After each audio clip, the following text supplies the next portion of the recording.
Hi guys, ഞാൻ ശക്തനായതുകൊണ്ട് എന്റെ contractor boss എന്നെ കൊണ്ട് നിർത്താതെ ജോലി ചെയ്യിപ്പിക്കുകയാണ്.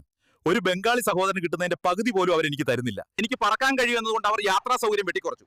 ഞാനാണ് നിർമ്മാണ സാമഗ്രികൾ മുകളിലേക്കും താഴേക്കും കൊണ്ടുപോകുന്നത്. ലേസർ കണ്ണുകൾ കൊണ്ട് ചുവരുകൾ തുറന്ന് കറണ്ട് ബില്ല് കുറയ്ക്കുന്നു.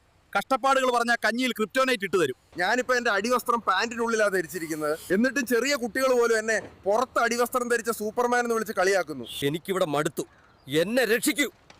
പോയി പണിയെടുക്ക് സൂപ്പർമാനെ, അല്ലെങ്കിൽ ഞാൻ ബാറ്റ്മാനോട് നിന്റെ മാർത്താ മമ്മിയെ വിളിക്കാൻ പറയും. ഹലോ ഗൈസ്, ഞാനിവിടെ ആളുകളെ രക്ഷിക്കാൻ എന്റെ വാഹനം എടുക്കുകയായിരുന്നു. മോട്ടോർ വെഹിക്കിൾ ഓഫീസർ ഇത് പരിഷ്കരിച്ചതാണെന്ന് പറഞ്ഞ് എന്റെ വാഹനം പിടിച്ചെടുക്കാൻ ശ്രമിക്കുന്നു. ഇവർ പറയുന്നത് ഞാൻ ഇവിടെ നിപ്പ പരത്തുമെന്നാണ്. ഞാൻ ആ ടൈപ്പ് ബാറ്റ് അല്ല എന്ന് എങ്ങനെ ഇവരെ പറഞ്ഞ് മനസ്സിലാക്കും? സ്പൈഡർമാൻ ഭാഗ്യവാനാണ്, അവന് വെബ് ഷൂട്ടിംഗ് സ്കിൽ ഉപയോഗിച്ച് യാത്ര ചെയ്യാം. സുഹൃത്തുക്കളെ, ഇവിടെ കനത്ത മഴയായതുകൊണ്ട് മീൻപിടുത്തക്കാർക്ക് കടലിൽ പോകാൻ അനുവാദമില്ല.